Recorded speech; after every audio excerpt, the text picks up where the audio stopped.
ჩვენთან არის ღმერთი. ღმერთად აგლოცობთ, გაგახაროთ, გილოცავთ ამ დიდ დღესასწაულს, ნინაობას, რომელიც არის ქართველთა არა მარტო სარწმუნოებრივი დღესასწაული უდიდესი, იმიტომ რომ ჩვენი ემბაზი დედაწმინდა ნინო ნათლია სრულიად საქართველოს. არამედ ის არის ამავე დროს უდიდესი ეროვნული დღესასწაული. როგორც ჩვენი პატრიარქი დიდი ილია მეორე ბრძანებს წმინდა ნინოს საქართველოში წამოსვლა საქადაგებლად. რა თქმა უნდა, პირველ რიგში განპირობებული იყო მისი დიდი სარწმუნოებრივი გზნობებით და იმით, რომ საქართველოში არის კვართი მაცხოვრის მცხეთაში და ამავე დროს განპირობებული იყო ძალიან დიდი მისი ეროვნული გზნობებით. იმიტომ რომ წმინდა ნინო იყო ტომით ქართველი, კაბადოკიელი, ისე როგორც წმინდა გიორგი. რა თქმა უნდა, დიდი წმინდანები, როგორც დიდი მორწმუნეები იყვნენ, ამავე დროს თავისი ქვეყნის ძალიან დიდი პატრიოტები იყვნენ. თქვენ იცით, ბასილი დიდი, ტომით ასევე კაბადოკიელი, როგორ ტირის თავის სამშობლოსთვის და როგორ ამბობს, რომ მისი სამშობლო დაჩოქებულია, დაჩაგრულია და ღმერთმა ინებოსო, რომ ჩემი სამშობლო ფეხზე დადგესო. თქვენ იცით ასევე წმინდა გრიგოლ ნოსელი, როდესაც კაბადოკიელი წმინდანი გარდაიცვალა, როგორ ეუბნება წმინდა გრიგოლ ნოსელის დასაფლავებაზე, როგორ ამბობს მისი შვილი გრიგოლ ღვთისმეტყველი და როგორ ევედრება მას ამ უდიდეს კაბადოკიელ წმინდა მამას, წმინდა გრიგოლ ნოსელს. თქვენ წაკითხული გაქვთ ალბათ ის სიტყვები მისი მამის საფლავზე, როგორ დასაფლავების დროს, რომ როგორ ევედრება, რომ გადმოხედეო შენ მშობელ ხალხსო, შენ სამშობლოსო, შენერსო და ევედრე უფალს, რომ ფეხზე დადგეს შენი სამშობლო. აი ამაშია საქმე. ამიტომ დღევანდელი დღესასწაული არის როგორც უდიდესი სარწმუნოებრივი დღესასწაული, ასევე ეროვნული უდიდესი დღესასწაული. ქართველებმა, ჩვენ ქართველებმა გავითავისეთ ქრისტიანობა მივიღეთ მთელი გულით. თქვენ იცით, პირველივე საუკუნიდან ანდრია მოციქული მობრძანდა პირველი საუკუნის 38 წელს. მან ტაძარი ააშენა, როგორც ქართლის ცხოვრება ამბობს, ტაძარი ააშენა დიდაჭარაში.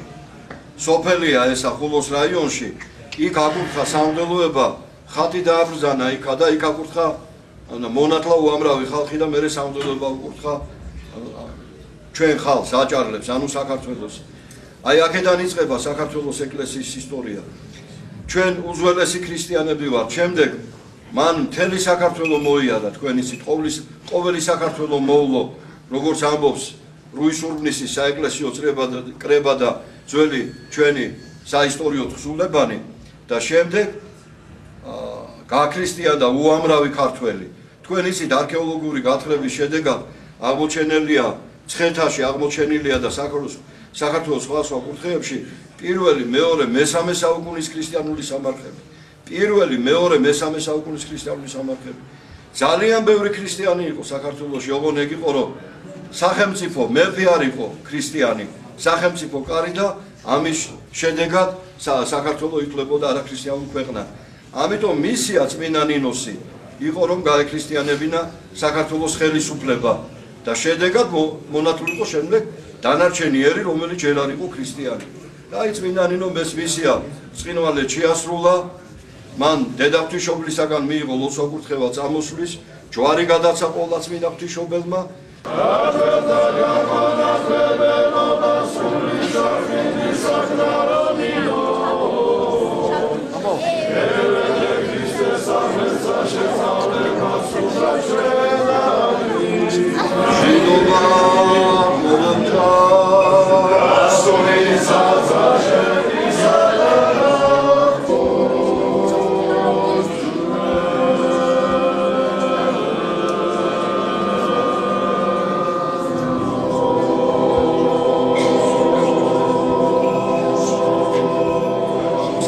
არის პირველ რიგში დედაღვთისმშობლის სიუხვები და ანდრია მოციქულის ღვთისმშობელმა გამოაგზავნა და შემდეგ წმინდა ნინოც. თქვენ იცით, აი როგორ ზრუნავს ღვთისმშობელი საქართველოზე. შემდეგ, როდესაც წმინდა ნინომ მონათლა ქართველი ერი და სახელმწიფო რელიგიად გამოცხადა ქრისტიანობა, წმინდა ნინოს ღვაწლით პირველი ქრისტიანი მეფე ჩვენი არის მოციქულთასორი მირიანი და დედოფალი ნანა. შემდეგ, იმის გამო რომ საქართველოში გაძლიერებული იყო ეკლესია, თქვენ იცით ყოვლადწმინდა ღვთისმშობელი უკვე აგზავნის 13 ასურელ მამას იოანეს ზედაზნელს ეცხადება და საქართველოს ჩამოდიან ისინი და არსებენ ჩვენ საფუძველს ქრისტიანული ეკლესიის საფუძველს ანუ სამონასტრო ცხოვრებას ალავერს, შიომღვიმეს, დავითგარეშს და ასე შემდეგ 13 დაარსდა ზედაზენს.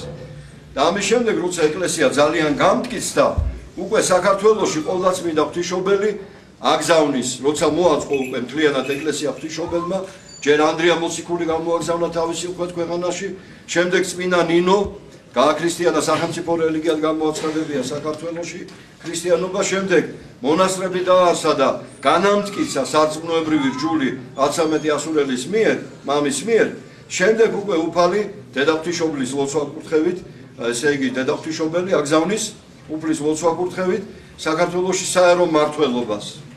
და ადგენს უკვე ქართველ მეფეებს და ქართველ მეფეებმა დადგენს არა უბრალო ადამიანებს, არამედ თავის ნათესავებს.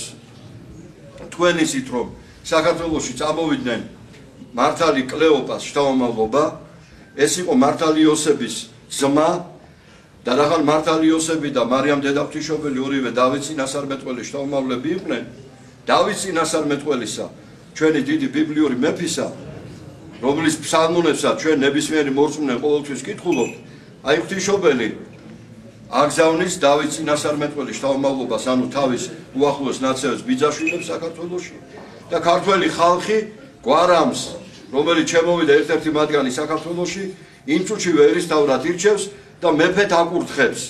აი წარმოიდგინეთ ახლა თქვენ უცხოტომელი მოსული საქართველოში, რომ ქართველმა კაცმა მეფედ აკურთხოს. ეს ხო უაზრობა, აბსურდია, მაგრამ ამას აკეთებს. რატომ? იმიტომ რომ მან იცის ქართველმა ხალხმა, რომ ეს არის ბიბლიური მეფის დავით წინასწარმეტყველის შთამომავალი და თქვენ უნდა იცოდეთ, რას ნიშნავს დავით წინასწარმეტყველის ტახტი და მისი შთამომავლობა და მისი ტახტი.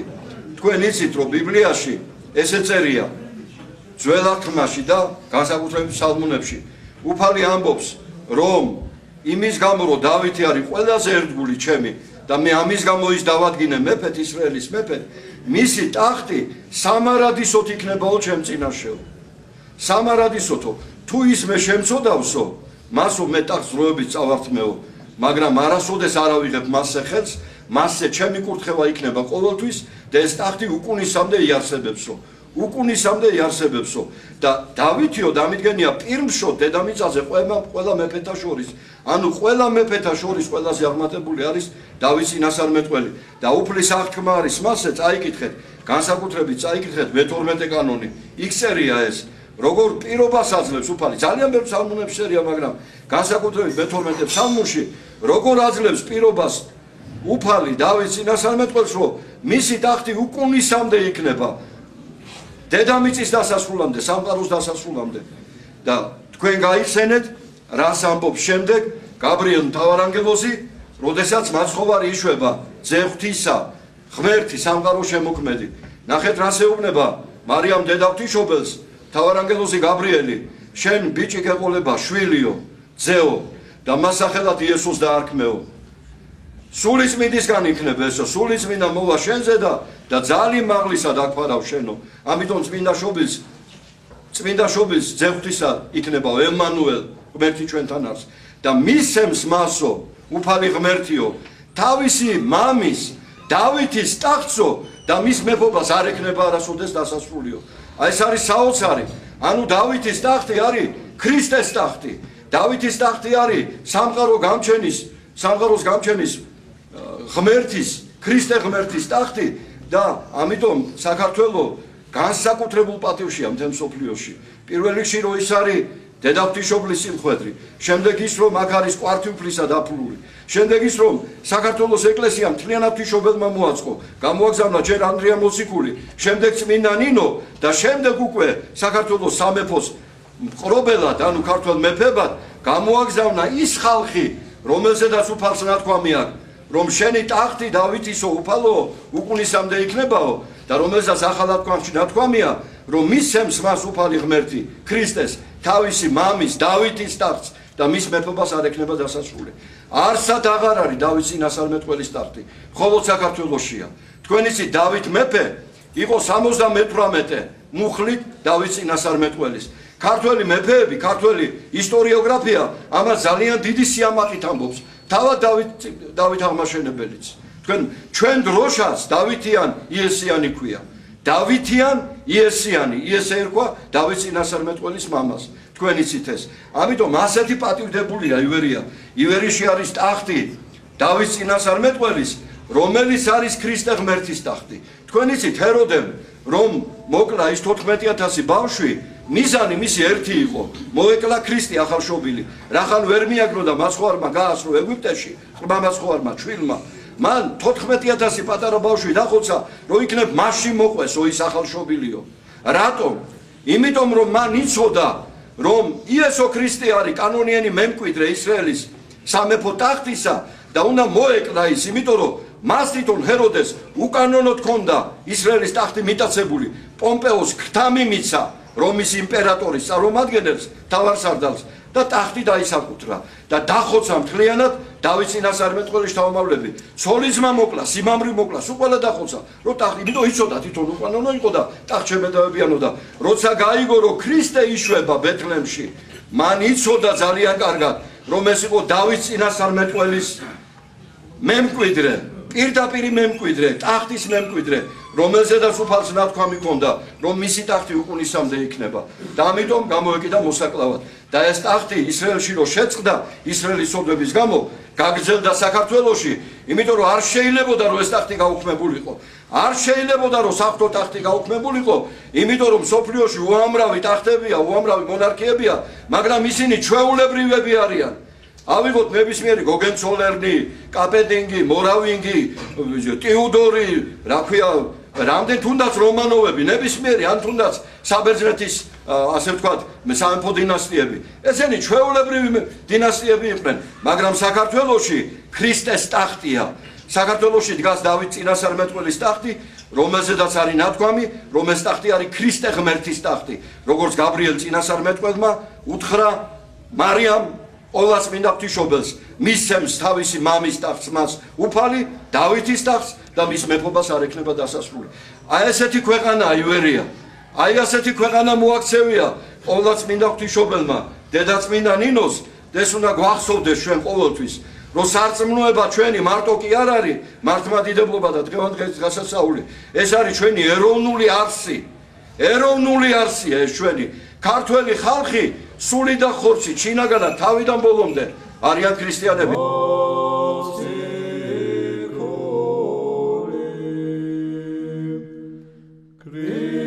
Christus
აი ხა დღეს აქ უამრავი აჭარელია.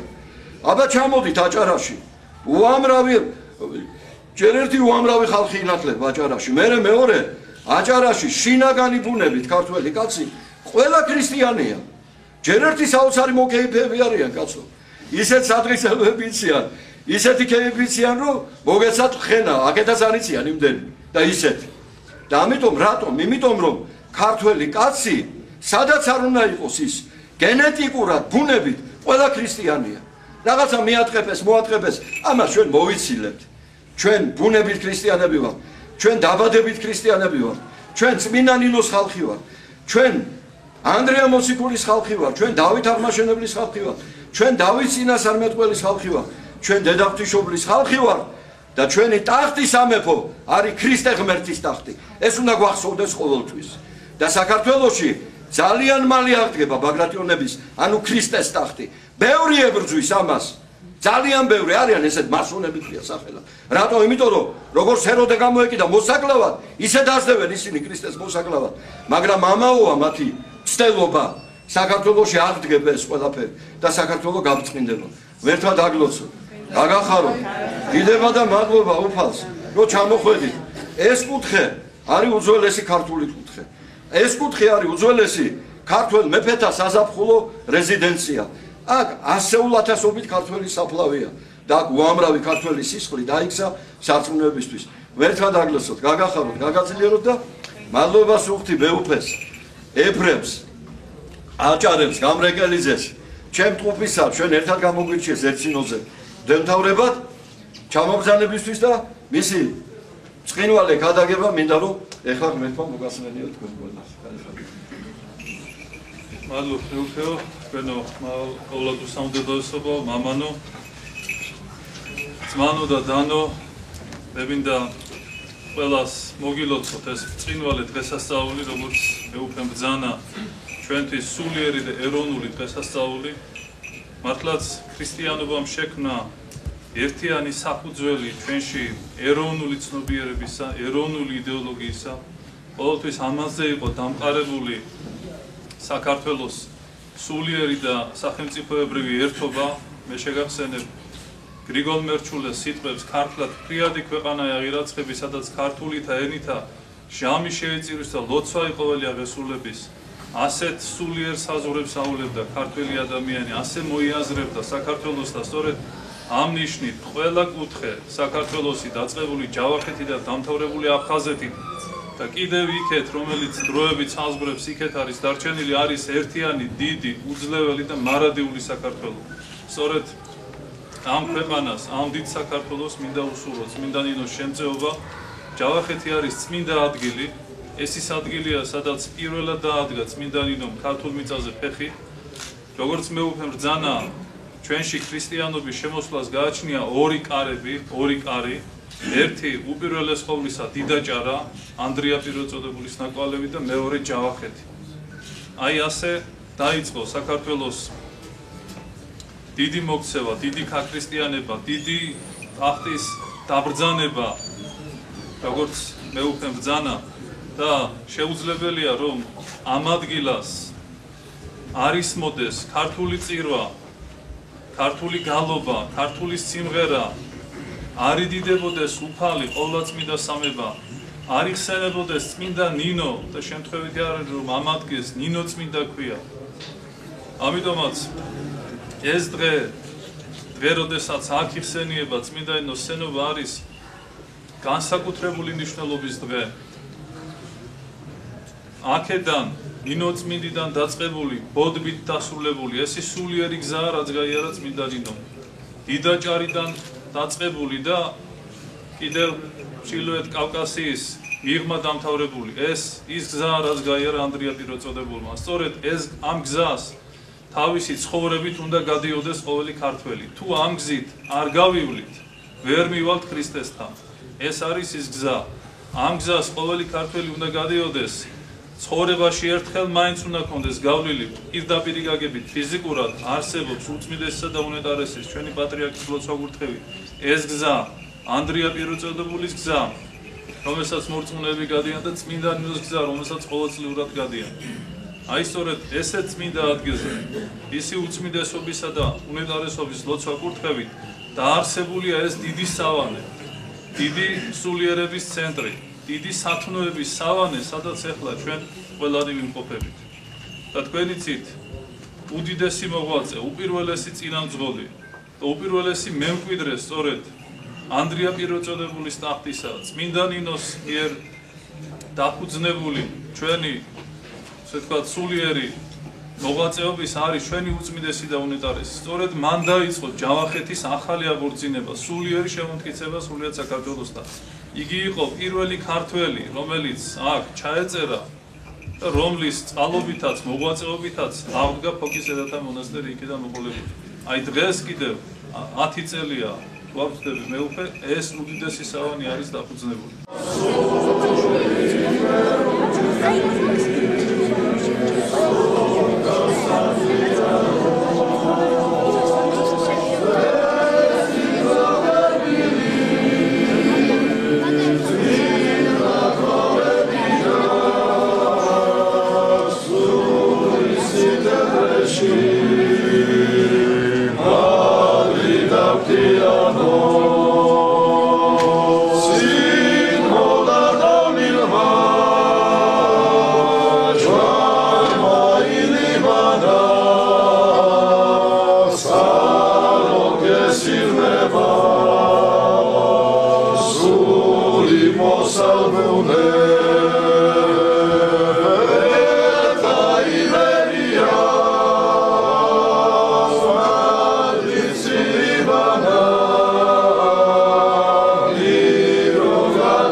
აღმზარდა მე დედამან ჩემა ციახთაშინა თვისა ქართველთა განმანათლებელო დედაო ნინო მინდა გულთაო ომნიჭებელე სიხარულისა დაიცე თუნდაცული მართლმადიდებელი ერი შენი ჩამოდგრევლან დანაწილად ყველა ზღუდედი გზები გვქონია დაგრეული დანაწბრუდედი მერტმა ჭირიკო შერევდა შოთას ფრესკა არ ვიშალოს ჰეი ბიჭო სამშობლოსთან არაფერი შეგეშალოს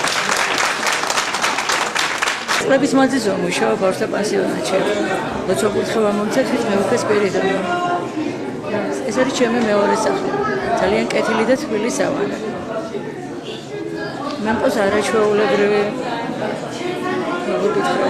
სულიერი მამა და მოძღვარი. ეს არის ჩემი მეუფეს პირიდან. ხოლმე მადლობა ვსირავ. არაფრისათვის დიდი მადლობა.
ეკა Ragori. Vasilashvili. Mokso Sakardia. Mokso Nastambugi. Ki. Saitzavitan Vashabi. Natriatos Rashabi. Rashabi. Tamasha. Ambashi Natashabi. Hey, wala balabo. Kom natkhasno obita. Vastabrata maswada. Isbadreka mobita. Simkara khabar magasbat. Padara kakhis khumalisa. სადაც უნდა ყოფილიყვნენ, თუ სამარის ყარავდის, ოსმალეთის მიწა იყო, მინდორი ყარავდის, საქართველო იყო მათი, საყვარელი ყარავ. ყველამ გაიგოს, ერმა თუ ბერმა, ვინც ორგულია და ვინც პლიდია, აჩა ჟანგულა ხალი ბაური, თუ მით ნაფახი გავზე კიდია, და თუ არ ჯარა, და თუ არასდა, ქართველი უყეს რომ ვერ იგუეს, და ციხეს და რომ წარსული წამოს გება და კიდევ ვიგუხეს. არ ვიცი, აქ უნდა ისწავლოს ქართველობა, ადამიანმა ნამდვილად უნდა მოვიდეს. ყველა ქართველი, ვისაც მიაჩნია, რომ უყვარს თავისი ქვეყანა, არაჩვეულებრივად არიან პირობები დავათვალიერეთ, ეს ბავშვთა სახლი სასახლეში ცხოვრობენ. საოცარია, ისე მოწესრიგებულია ყველაფერი, ყველა ასაკის, ასაკობრივ ჯგუფს აქვს თავისი, შეიძლება ითქვას ბინა, როგორც ჩვეულებრივად ჩვენ ვცხოვრობთ, დედას ეძახიან თავით აღზრდელებს, არ ვიცი, სიტყვები ამყოფნის გადმოუწეში თავეჭილება, რომელიც მივიღე მე ამ ბავშვთა სახლში.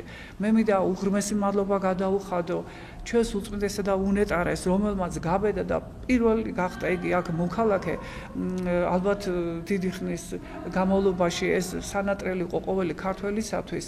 ყველა ვიცით ალბათ, რომ ჩვენი უწმიდესი არის ფოკას მოქალაქე. მე მინდა უდიდესი მადლობა გადაუხადო ჩვენს მეუფე სპირიდონს, რომელმაც დიდი ბრძოლების შემდეგ შეძლო ჩვენი ხელისუფლების მხარდაჭერით აი ესე აეღორძინებინა ქართული სიტყვა გაეცოცხლებინა ამ მხარეში და ნამდვილად ულოცავ მე ყველა ქართველს, რომ უკვე 2 წელი წადი გავიდა, რაც უკვე ამოქმედა ნინოწმინდაში ქართული სკოლა და აგზეიმობს ქართული სიტყვა, აგზეიმობს ჭეშმარიტი სარწმუნოება და მე მინდა ყველას იმ ადამიანს მადლობა გადაუხადო, ვინც ეს ლამაზი და ბედნიერი დღე და ძალიან დიდი მომავალი საქართველოსი დამანახა აქ ჩამოსვლით. 3 წელს ვიყავი დედამ რომ მომიყვანა. არ ვიცი ესე მიზეზი რა იყო. დედაჩემი და მამაჩემი დაცილებულები არიან ერთმანეთს და ის რა ქვია ისინი ვერ ახერხებენ რომ მოვიდნენ ხოლმე ჩემთან. ახლა დედიკო და მამიკო თბილისში არიან.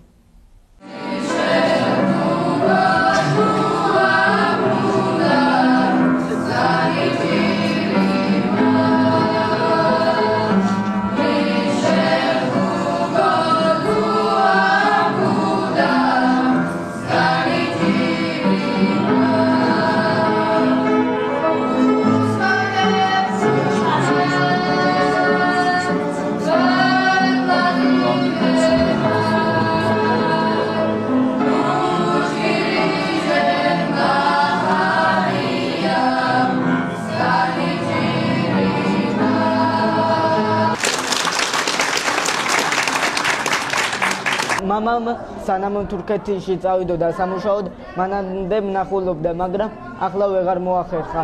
მამასთან სახლში კი ვიყავი და დედასთან არ ვიყავი, მაგრამ დედაჩემი ზაფხულს ჩამოვა. გენატრება?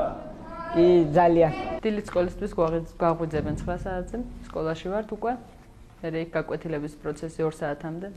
2 შემდეგ მოვდივართ, ვისვენებთ ჭამ, შემდეგ ისე მეცადინეობაა. მეცადინეობას რომ მოვჩევით, თავისუფალი დრო, ტელევიზორით ვერთობით ან რამე ხელსაქმით. ესეთია დღე. მე უკვე სპირიდონის დახმარებით გავიკეთე ეს ჯერ 3 ოპერაცია, პატარა რო ვიყავი 3 წლის ვიყავი მაგ დროს და მე მე-4 ოპერაცია. და კიდევ ვიკეთებ ბოლო ოპერაციას ის ხერხემალზე. ეს ხერხემალი კი ფეხის გამო მაქვს გამრუდებული. აი შენ გულში რა ხდება ის ვითხარ. მე თავიდან არ ვიყავი შეყვარებული, მაგრამ ახლა უკვე შეყვარებული ვარ. ხა შეყვარებული. ჩემი თანაკლასელია, მარი ჰქვია, გვარად ჭანტურიძეა.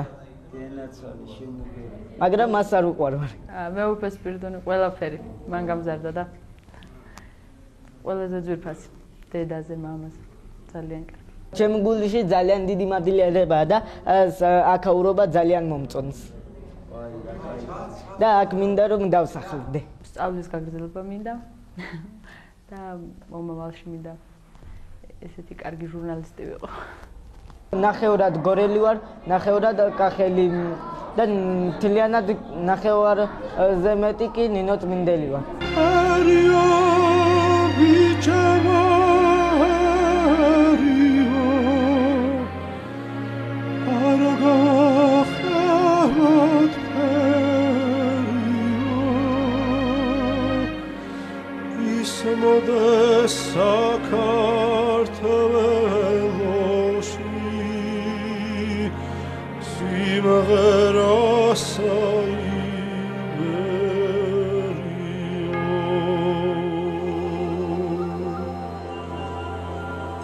რადგან სიცოცხლე ასე ნაორდოს სიკვდილის ყველა გარიდარაზე და იმედლი ერთად გაუმარჯოს როცა შენასი ამ ვეღანასე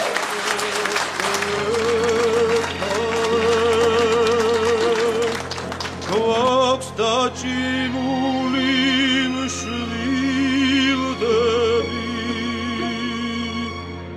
ნუ მივატოვებთ ერთმანეთს როცა ერთმანეთს ჭირდები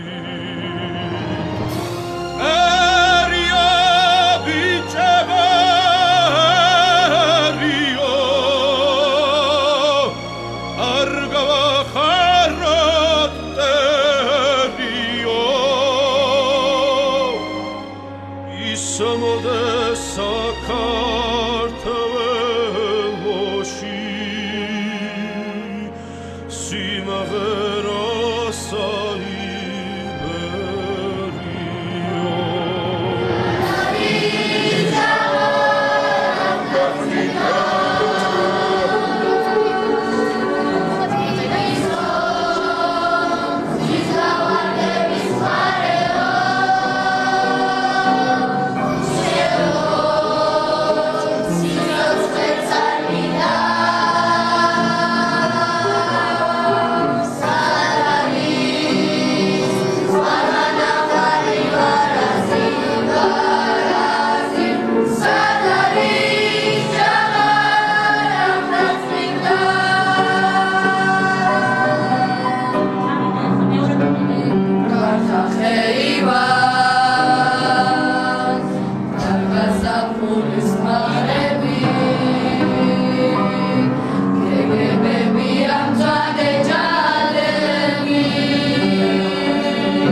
დაგლოცოთ ბავშვებო, გაგახაროთ, გაგაძლიეროთ და საქართველოსთვის ღირსეული მამული შვილები და დიდი შვილები და დიდი ადამიანები გაგზავნოთ. ამინ.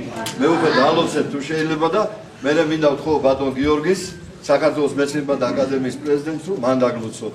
ერთმა დაგლოცოთ ბავშვებო, ნამდვილად აი სიტყვები არ გვაქვს, აღტაცებულები ვარ, გახარებულები ვარ, თქვენი ნიჭიერებით, თქვენი წმინდა გულით, სიყვარულით, კარგი ქართველობით ჩვენ ამ კუთხეში ბევრი ქართველი ჩამოსულა ყოფილა და გარკვეულწილად რაღაც დანაკლისით და გულტკინეული წასულა აქედან, მაგრამ დღეიდან მოყოლებული, ვინც აქ ჩამოვა ჯავახეთში, ინოცმინდაში, აქ ნახავთ თქვენ, ნახავ სამდით სავანეს, წავა სიხარულითა და სიამაყით ახსავს. აი ესა ხართ თქვენ, ბავშვებო და გაგახაროთ ღმერთმა და დალოცვილი იყავი და გილოცავთ ყველა სინაო. ვერაფრით ვერ მოველოდი, რომ ამას ვნახავდი აქ გეპიცებით ადამიანობას.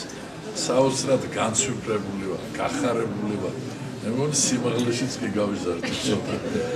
მე მინდა ეს საოცარი ახალგაზრდობა, რომელსაც ჩვენ უნდა საქართველო გადავაბაროთ, რომლებმაც უნდა წაიღონ ჩვენი ქვეყნის დროშა, ჩვენი ქვეყნის სიამაყე, რაც საუკუნეების მანძილზე ქართველმა ხალხმა დააგროვა, ისინი ნამდვილად შესძლებენ იმას.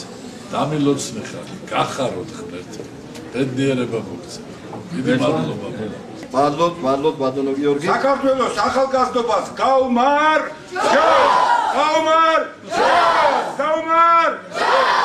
უწმიდესმა თავისი დიდი სულიერი ხედვით იცის, როდის, რა დროს მიიღოს ბრძნული გადაწყვეტილება, ვინ სად განაწესოს ამ საღმრთო და ეროვნული მისიის აღსასრულებლად. ამიტომაც სწორედ მეუფე სპირიდონს ჩვენი ეკლესიის ჭეშმარიტად გამორჩეულ მღვდელმთავარს და ჯერ მანამდე უდიდეს ქართველს კიდევ მეუფეს მოღვაწეობა ღვთისმსახურებითიც და ეროვნულიც არ დაწყებულა სასულიერო პირობით. იგი ჯერ კიდევ მანამდე დაიწყო, როდესაც ეროვნული მოძრაობის განრიჟრაჟი ახლად იკვეთებოდა თქვენიც და იმ დიდ ეროვნულ მოთავეებს ედგა გვერდით. აი მაშინ ისმოდა მისი სიტყვა, როდესაც სასულიერო პირები ფიცზე ჩამოსათვლელი იყო და სოფელ-სოფელ უწმიდესი მოგვრთებით დადიოდა და ავრცელებდა, ქადაგებდა ღვთის სიტყვასა და ერის სიტყვას. აი ამიტომაც დღეს შემთხვევითი არ არის, რომ მეუფე სპირიდონის დიდი მოღვაწეობით დაფუძნებულია ეს დიდი სავალი. ეს არის უდიდესი საძირკველი ქართული სულის, ქართული ეროვნული ცნობიერების გადარჩენის. და ეს ბავშვები, ეს შვილები ასეულობით გადარჩენილი ქართველი სული, ქართული სული, რომლებიც თქვა სიმართლე, რომ არა ეს სახლი ალბათ უმეტესობა მათგანი განწირული იქნებოდა სიდუხჭირისა და შიმშილისათვის ალბათ. სულიერი ასობით გადარჩენილი სული არის მომავალი საქართველო, არის მომავალი ჯავახეთი, არის მომავალი მედროშე საქართველოში სარწმუნოების და ეროვნული ცნობიერების გადარჩენის. გარდა ამისა, აჭარა ჩვენთვის მშობლიური კუთხეა და მიამაყება და ვხარობ ამით ორმაგად, რომ სწორედ მეუფე სპირიდონის უდიდესი მოღვაწეობით, აი ბოლო ათწლეულია ჩვენ ერთად გამეგვირჩია სიონზე, ხელახალი აღორძინება, ახალი აღმავლობა იწყება აჭარაში და დაიწყო. ათასობით ადამიანი ინათლება და ყოველი ჩაბრძანება უწმიდესისა და უნეტარესის აჭარაში. ეს არის უდიდესი ეროვნული და სულიერი ზეიმი. ეს ყველაფერი არის სწორედ მეუფე სპირიდონის ძალიან დიდი მოღვაწეობა და ამას ყველანაირად ჭირდება დიდი თანადგომა, დიდი ხელშეწყობა ყველა მხრიდან. ამას უნდა ხედავდეს ერი, სახელმწიფო, ინტელიგენცია, მე მინდა განსაკუთრებულად მივესალმო ჩვენი აკადემიის პრეზიდენტს, უდიდეს თანამოღვაწეებს, მასთან ერთად, რომლებიც აღბრძანდებიან. მე მინდა განსაკუთრებული სიყვარულით მივესალმო აჭარიდან ჩამობრძანებულებს, რომლებიც არაერთი ღირსეული მამულიშვილი აღბრძანდებიან. და სულ ყველა სათმოების სახლის ამსაზრდელებს, საპატრიარქოს ქალთა საბჭოს აღბრძანდებიან ჩვენი ღირსშესანიშნავი მანდილოსნები. ასევე აქ მოღვაწეს და თითოეული ბავშვი მინდა დაულოცო, აი საოცარი თვალები, ეს უდიდესი მზრუნველობა, რაც მეუფე თქვენ გამოდის, უკვე აისახება და ასახული ამ ბავშვების სახეზე და თვალებს. უდიდესი სიყვარულისა და მადლის მატარებლები არიან. აი ამდენი ანგელოზი აჩუქოთ ქვეყანას, აჩუქოთ უფალს, გაუზარდოთ. ეს არის უდიდესი მოღვაწეობა და მე მინდა მასვენდება პარალელი მინდა გავავლო ისტორიასთან. დიდი გიორგი მთაწმინდელი რითაა ის კიდევ გამორჩეული 80 ობოლი ბავშვი აიყვანა საქართველოდან წაიყვანა საბერძნეთში მაშინ ის იყო განათლების ცენტრი ასწავლა აღზარდა სულიერად და მას შემდეგ რაც ის აღესრულა 80 სულიერებითა და ცოდნით შეიარაღებული განსწავლული ლამპარი სანთელი დაუბრუნა საქართველოს. აი დაახლოებით ესეთ მოღვაწეობასთან გვაქვს ჩვენ საქმე. ამიტომაც მე მინდა დავლოცო ეს დიდი კერა მინდა დავლოცო. ეს დიდი ბურჯი მინდა ქართველობისა და ქრისტიანობისა დავლოცო აქ ჯავახეთში. და მე უკვე გაგაძლიეროთ მერქმა, შეგაძლებინოთ უფალმა აი თქვენი ვაზლი ჭეშმარიტად მისაბაძია ნამდვილად და ხარობს ეს ივერიის ეკლესია. ხარობს წმინდანი რომ სწორედ მის ნაკვალებზე არ არის უქმად დარჩენილი რომ აღევლინება წირვალოცვა, რომ გათბა ეს ადგილი, რომ აქ შვილები, წმინდანინო შვილები, მე ესე ვიტყოდი, წმინდანინო შვილები დღეს უფალს ადიდებენ და ეზიარებიან.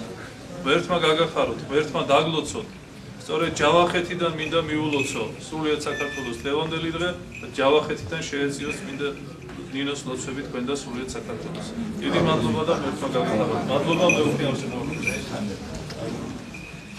ღმერთმა დაგლოცოთ და ერთად პირველ რიგში თქვენ ყველას მადლობა ჩაუბდანებულ სტუმრებს. ღმერთმა ხშირად ჩამოგვიყვანოს. წელიწადში ორჯერ არის დღესასწაული ჯავახეთის, ეს არის დღევანდელი დღე ნინაობა და 1 ივნისი ნინაობა ასევე წმინდანო შეუმზანება საქართველოში, რომელიც არის ასევე ბავშვთა დღე. და ღმერთმა გნას რომ 1 ივნისს კიდევ უფრო მეტი ჩამოვიდეთ. და მადლობა და დიდება ჩვენ პატრიარქს ილია მეორეს, უწმინდეს და უნეტარეს, რამე თუ მისი დაარსებული ეს ბავშვთა სახლი. მისი იდეა და მისი დაარსებული და მისი უზრუნველყოფილი. ჩვენ ამას ვერასდროს ვერ შევძლებდით, რომ არა პატრიარქი ეს მისი დაარსებულია.